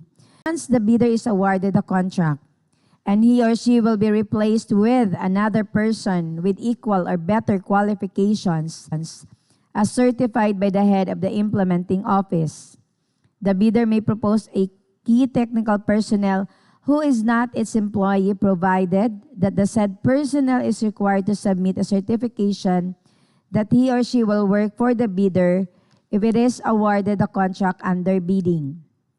The said certification shall be included in the first envelope of the sealed bid. As per Department Order Number 252, Series of 2025, issued by the Department of Labor and Employment, revised implementing rules and regulation of Republic Act Number 11058 entitled An Act Strengthening Compliance with Occupational Safety and Health Standards and Providing Penalties for Violations thereof, under Section 10, Safety in the Use of Equipment, to quote, operators shall undergo appropriate training and certification from the Technical Education and Skills Development Authority or TESDA, the Professional Regulation Commission, or other relevant government agencies before using the equipment. The DOLE may recognize training provided by equipment manufacturers, suppliers, or international organization if it is not available locally. Accredited safety officer, requirements for approval, construction, safety and health program, required upon issuance of notice of award. In compliance with DOLE Department Order Number 252, Series of 2025, under Section 22, Occupational Safety and Health Standards for the Construction Industry. First aider with certificate of training issued by Philippine Red Cross or an organization authorized by the Secretary of Labor and Employment, requirements for the approval of construction safety and health program required upon issuance of notice of award. In compliance with DOLE Department Order Number 252, Series of 2025, under Section 22, Occupational Safety and Health Standards for the Construction Industry. In compliance with Section 17 of DOLE Department Order Number 13, the implementation of construction safety shall be considered in all stages of project procurement, design, estimate, and construction, and its cost shall be integrated to the overall project cost under pay item B-71 and B-72, Occupational Safety and Health, as a lump sum amount to be quantified in the detailed estimate. List of contractors' major equipment units which are owned, leased, or under purchase agreements supported by proof of ownership or certification of availability of equipment from the equipment lessor or vendor for the duration of the project, as the case may be, which must meet the minimum requirements for the contract set in the BDS. As per Department Order Number 58, Series of 2012, all prospective bidders are mandated to state in their bid documents a complete technical description of their pledged equipment, whether owned or leased, such as but not limited to the engine number, year model, chassis number, plate number, production capacity, and load capacity. In addition, the prospective bidders should also be required to state in their bid documents the particular place or site where the equipment are located as provided for under Department Order Number 9, Series of 2012. If any piece of equipment is not in the location, then the bidder shall be post-disqualified. Failure of a prospective bidder to comply with the said requirement shall result in the bidder's automatic post-disqualification for award of contract and forfeiture of its bid security. Certification of minimum laboratory equipment duly certified by any DPWH office as per Department Order 11, Series of 2017. Pursuant to Department Order Number 171, Series of 2025, the guidelines on the use of DPWH performance evaluation system for constructors, consultants, and supplier. Department of Public Works and Highways recognizes the necessity of institutionalizing formal performance evaluation systems for all types of procurement to ensure that past and ongoing performance records are consistently considered in critical stages of procurement and contract management. At the eligibility stage, pursuant to Section 54-4-2-5 of the IRR for infrastructure projects, bidders shall submit proof of satisfactory past performance, such as a CPES rating of at least satisfactory or an owner's certificate of final acceptance or equivalent for private sector contracts. Bidders must ensure to the adherence to the Department Order 110 Series of 2024 for the implementation of ISO 9001-2015 certification requirement for large A, medium B, and medium A. Contractors in the procurement of infrastructure projects of the department. Hence, bidders must attach to the technical envelope their ISO 9001-2015 certification. Failure to attach will be disqualified their bid. Pursuant to Department Order 169 Series of 2025, only accredited project engineers may be assigned to DPWH projects. Omnibus sworn statement in accordance with Section 54-3 of the IRR 11 items. To ensure compliance to memorandum dated February 24, 2026 with the subject clarification on the implementing of beneficial ownership information or BOI disclosure requirements under the memorandum dated November 19, 2025, and in accordance with Section 82 of the Implementing Rules and Regulations of Republic Act 12009, which provides for the disclosure of beneficial ownership information for legal entities participating in government procurement. In this regard and consistent with the intent of said provision, the following implementation guidance is adopted. Considering that the current omnibus statement already incorporates sworn declarations relating to beneficial ownership disclosure, and in order to streamline documentary requirements and avoid duplication of sworn submissions, the separate submission of the sworn affidavit eligibility and beneficial ownership Annex A shall no longer be required. In lieu thereof, disclosure of beneficial ownership shall be established through submission of the latest General Information Sheet or GIS reflecting beneficial ownership information or BOI duly filed with the stamp received by the Securities and Exchange Commission. This requirement shall be specified in the documents comprising the bid as mentioned in item number 4 hereof, and shall be submitted by the bidders in its bid. The requirement shall apply only to the entities enumerated under Section 82 of the IRR, namely, the legal entities such as corporations, partnership, private sector organizations, foundations, and associations. For the financial proposal, financial bid form, bid prices, bill of quantities in accordance with ITB Clause 13-1. Failure to attach any requirement or any missing or incomplete or patently insufficient documents in the above-mentioned checklist is a ground for outright rejection of the bid and will fall as non-compliant. All documents to be submitted must be current and updated. Otherwise, it will be rated as failed. Bidders shall enclose their technical documents in one sealed envelope marked technical component, and the financial component in another sealed envelope marked financial component, sealing them all in outer envelope marked bid, and bid's proposal must be in A4 size. Further, the authorized liaison officer will be the one to drop the bids. Bids submitted through courier will not be accepted. Bidders shall submit 2 original copies and 1 copy of certified true copies of the technical and financial components of the bid. The original copy of the bid shall be typed or written in ink and limited to 2 decimal places in amount and shall be signed by the bidder or its duly authorized representative.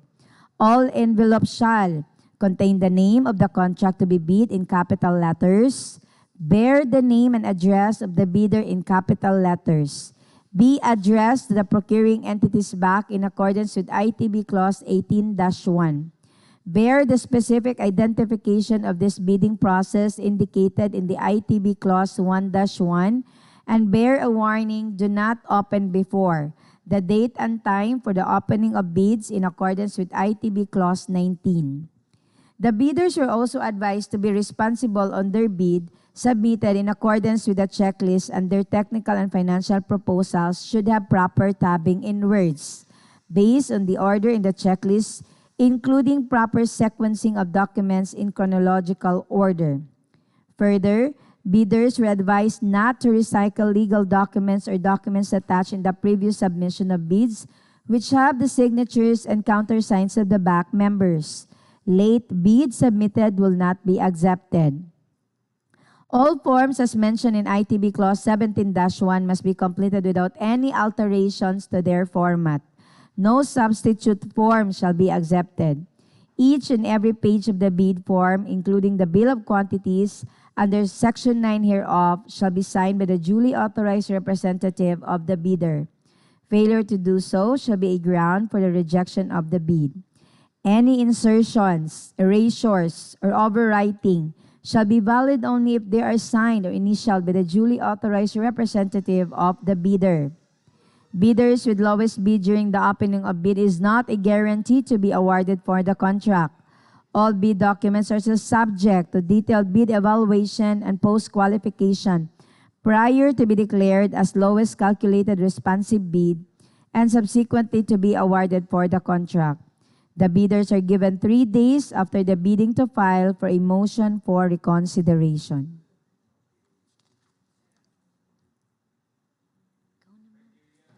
Procedure for eligibility check, preliminary examination of bids, detailed evaluation of bids, post-qualification, deliberation recommending award and award. After determining the names of bidders that submitted bids for the contract at hand, the BAC, assisted by the BAC Secretariat, shall check if the bidder that submitted bids is eligible to bid for the contract being procured. This shall be done electronically using the DPWH CWA. The BAC Secretariat shall enter into the CWA the pickup license number and or name of the bidder. The CWA program will then electronically process and match the bidder's capability or eligibility data in the CWA. The computer program will automatically determine if the bidder meets the following eligibility requirements. A, the cost of bidder's SLCC at least 50% of the ABC of the project to be procured. B, the bidder's NFCC is at least equal to ABC of the project to be procured. The program will also automatically generate the results of the eligibility. The reasons for the ineligibility will also be automatically shown in the notice of ineligibility. Bidding will be conducted through competitive bidding procedures using a non-discretionary pass-fail criterion as specified in the IRR, otherwise known as the New Government Procurement Act or in GPA. This office reserves the right to reject any of all bids, declare a failure of bidding, or not award the contract at any time prior to contract award in accordance with the Section 70 of RA number 12009 without thereby incurring any liability to the affected bidder or bidders. The procuring entity will undertake the detailed evaluation and comparison of the bids which have passed the opening and preliminary examination of bids pursuant to ITB Clause 22 to determine the lowest calculated bid or LCB. lowest calculated responsive bidder, or LCRB, is the award criterion. The same will be applied to detailed checking evaluation of the technical proposal. Then, the bidder rated as the lowest calculated bid, or LCB, will undergo post-qualification.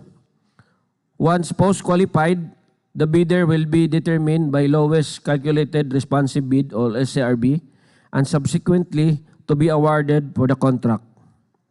All bidders found to have conflicting interests shall be disqualified to participate in the procurement at hand without prejudice to the imposition of appropriate administrative, civil, and criminal sanctions. All prospective bidders shall be required to submit a sworn disclosure of relations and beneficial ownership, clearly identifying the natural persons who ultimately own, control, or benefit from the bidding entity, whether directly or indirectly through shareholding, voting rights, contractual agreements, or the other means of control. Failure to comply shall be ground for the automatic disqualification of the bid in consonance with the Section 59 of the IRR. For the post-qualification, the bidders were advised to read the Department Order number 127 series of 2018 and other issuances relative to the matter, since the BAC will be very keen and strict on the conduct of post-qualification process. As part of the said DO, the contractor will not be awarded with a certain project if it has a negative slippage at least 15% in a single contract, or at least 10% in two or more contracts. Failure of the contractor to commence repair works or ongoing contracts within 7 days and to complete them within the 30 days after receipt of the procuring entity's notice of defects and deficiencies, or failure of the contractor to commence repair works on contracts with pending certificate of acceptance within 30 days and to complete the works within 90 days after receipt of the procuring entity's notice of defects and failures, or substandard quality of work as per contract plans and specifications, or unsatisfactory performance of the contractor's obligation as per contract terms and conditions at the time of inspection, or liquidated damages currently imposed on the contractor. During post-qualification, even though the contractor is the lowest bidder, still it is subject for further verification to ensure the compliance of the requirements of the contract. With that, we will be sending you a letter being the lowest calculated bid, or CRB. Moreover, the qualification and experience of the key technical personnel is the subject for verification as part of the post-qualification process as per DO number 127 series of 2018. The BAC, with the assistance of the equipment verification team, will be strict on the compliance of the equipment as part of the post-qualification as part of the DO 127 series of 2018. The equipment verification team will conduct inspection on the verification of the equipment pledged by the contractor.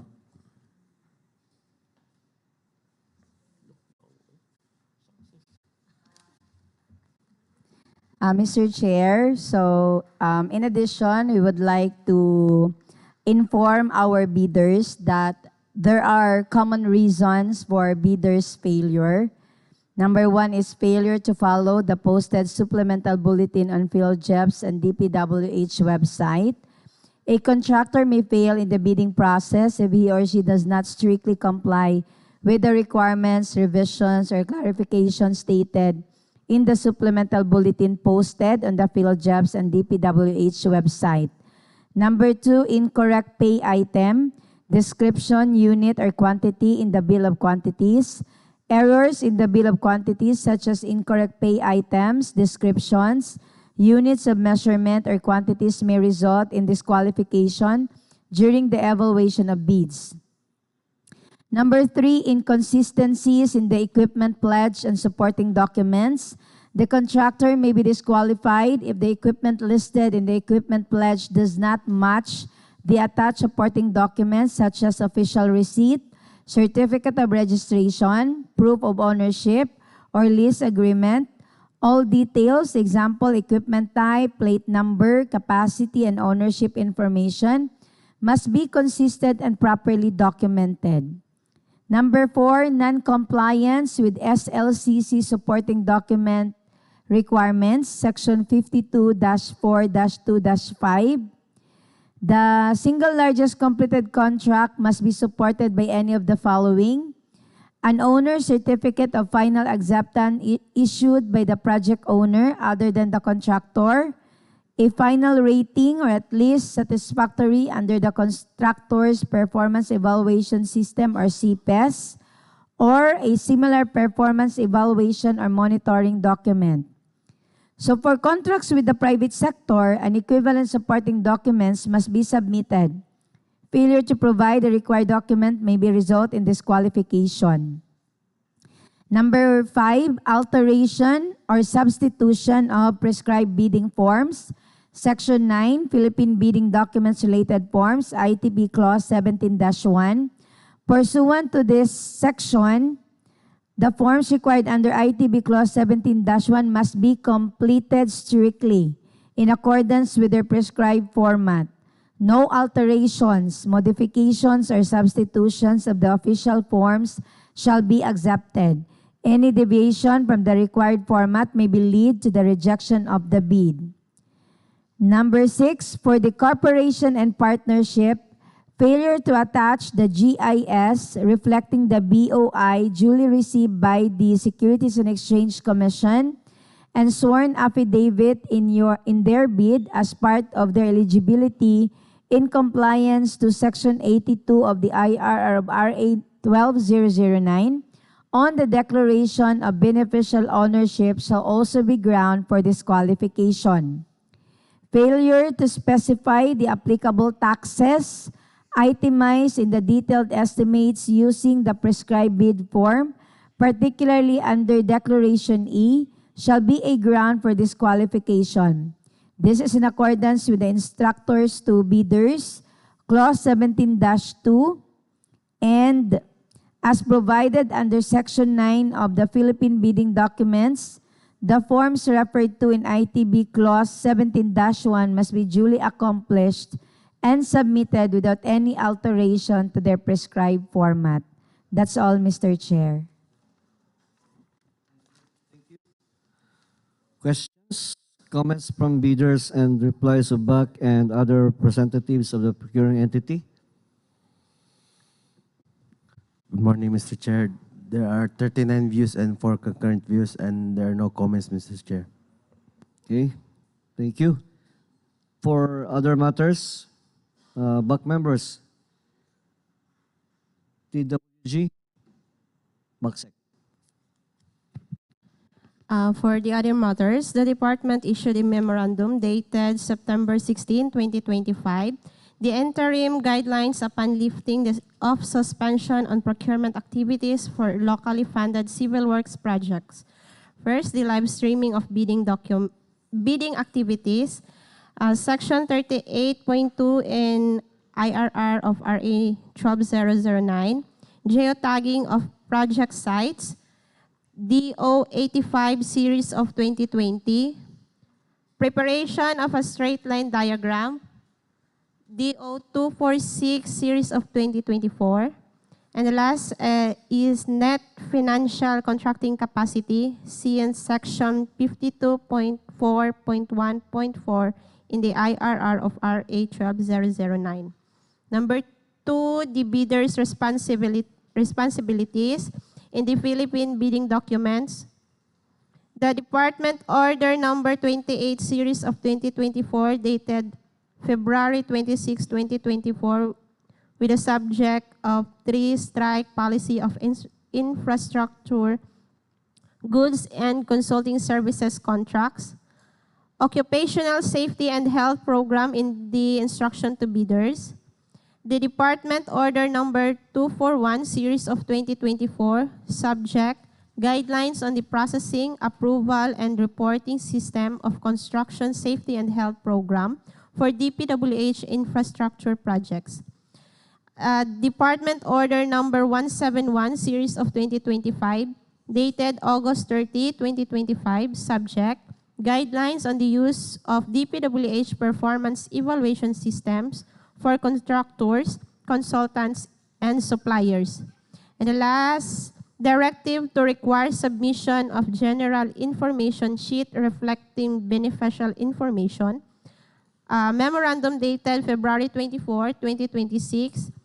Clarification on the implementation of BOI disclosure requirements under the memo dated November 19, 2025. Further, we have to remind the prospective bidders that their bid documents must follow the completeness and sufficiency of the bid. The discounts offered should be clearly and legibly written with signatures so that the BAC will be able to read it during the opening of bids. Also, they are not allowed to follow up their bids during evaluation period until the issuance of notice of award, unless the BAC in writing requests for a clarification of its bid. The no contact rule policy will be strictly observed. Whatever submitted during the dropping of bids will be evaluated. Submission of lacking or another document is not allowed. If there are any changes in the basic contract data of these projects, kindly closely check and monitor the DPWH and MPhilJEP's websites for information and guidance regarding bid bulletin, and also if there are amendments to the bidding documents of these projects and all other notices, example, postponement or re-advertisement. And the opening of bids of this re-invitation to bid will be on May 19, 2026 at 10 a.m. That's all, Mr. Chair.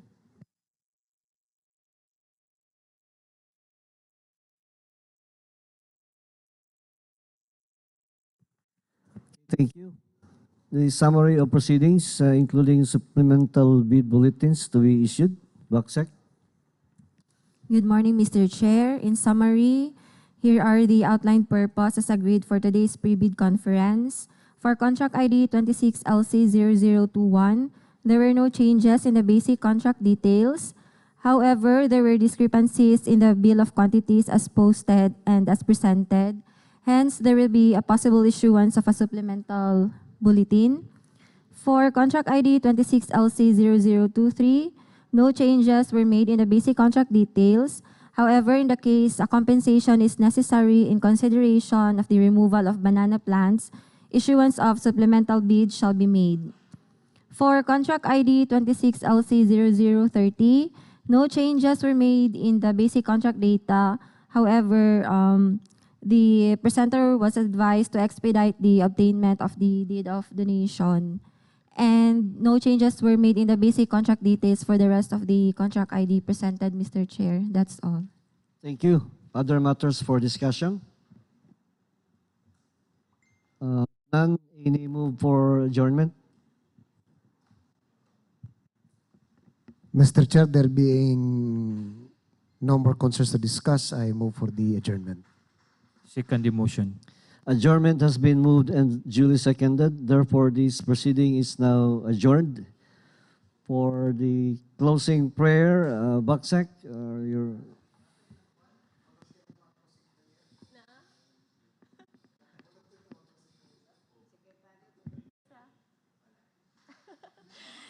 Let us pray in the name of the Father, the Son, the Holy Spirit. Amen. Heavenly Father, thank you for your guidance throughout this conference. May everything discussed today lead to a fair and transparent process that serves the public good.